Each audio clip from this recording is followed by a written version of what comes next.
Salam Sobat BSJD yang dikasihi oleh Yesus Kristus. Hari ini kita patut bersyukur kepada Tuhan, sebab oleh karena kasih dan kebaikan-Nya lah kita bisa kembali mendengarkan dan merenungkan firman pada hari ini.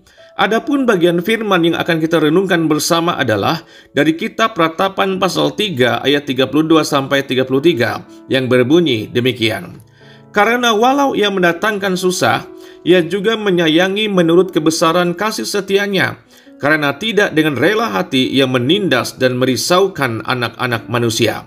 Firman-Mu adalah pelita bagi kakiku dan terang bagi jalanku. Amin.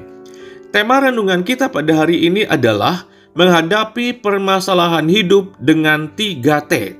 Saudara, kitab Ratapan adalah berisi serangkaian ratapan tentang kehancuran Yerusalem pada tahun 586 sebelum Masehi.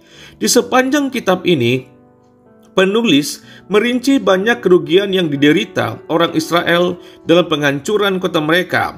Dia menulis tentang kengerian, kelaparan, dan kekejaman yang tak terkatakan yang diderita orang-orang dalam pengepungan yang mengarah ke perebutan kota oleh Babilonia. Kita bersama mengetahui ketika Babilonia merebut kota ini, mereka dengan kejam membunuh banyak orang. Mereka mengambil yang terkuat dan terbaik dari yang selamat dan menggiring mereka sebagai budak ke pengasingan. Mereka menggeledah kuil, mereka merobohkan tembok kota, mereka meninggalkan jalanan dan rumah dalam reruntuhan. Semuanya dilucuti, dan orang Israel menderita kerugian yang sangat besar sehingga membuat mereka sangat menderita. Nah, dalam penderitaan, kesedihan, dan keputusasaan tersebut, apakah ada harapan bagi mereka? Yeremia mengingatkan umat bahwa Allah yang mereka kenal dan percaya adalah Allah yang memiliki kasih setia yang melimpah bagi umatnya.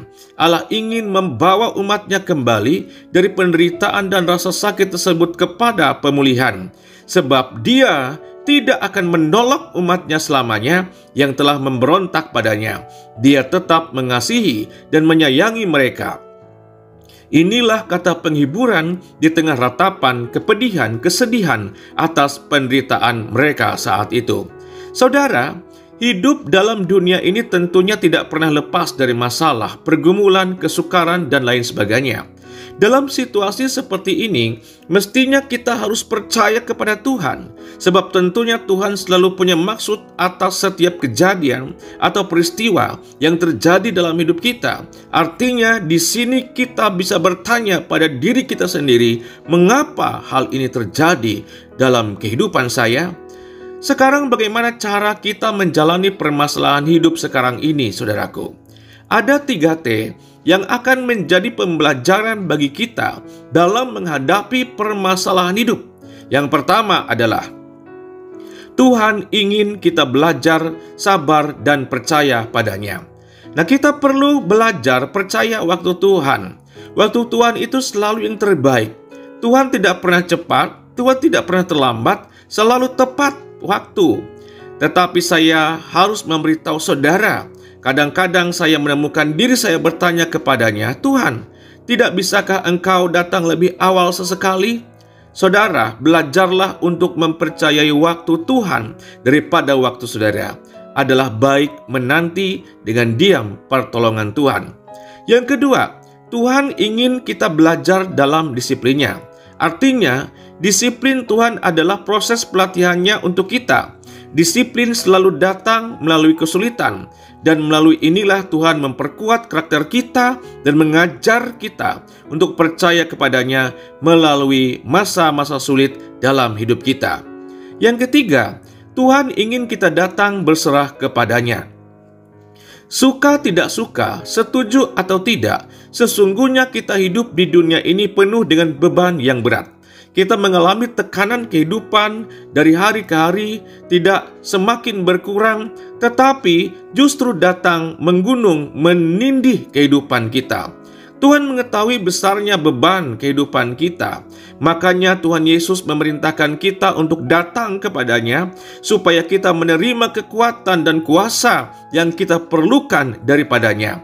Yesus berkata, "Marilah kepadaku semua yang letih lesu dan berbeban berat, aku akan memberikan kelegaan kepadamu." Saudara, kita perlu ikut campur tangan Tuhan di dalam semua area hidup kita. Sebab itu datang dan bertelutlah serta berdoalah kepada Tuhan, supaya kita mendapatkan kasih setia dan pertolongannya. Di dalam Tuhan ada harapan, kekuatan, dan mujizat. Sola fide, kita berdoa. Terima kasih Bapa Surgawi, Engkau adalah Allah kami yang baik. Engkau tidak pernah membiarkan meninggalkan kami, tetapi Engkau akan selalu memberikan berkat dalam hidup kami, menolong kami, dan kami sungguh yakin dan percaya atas semuanya itu.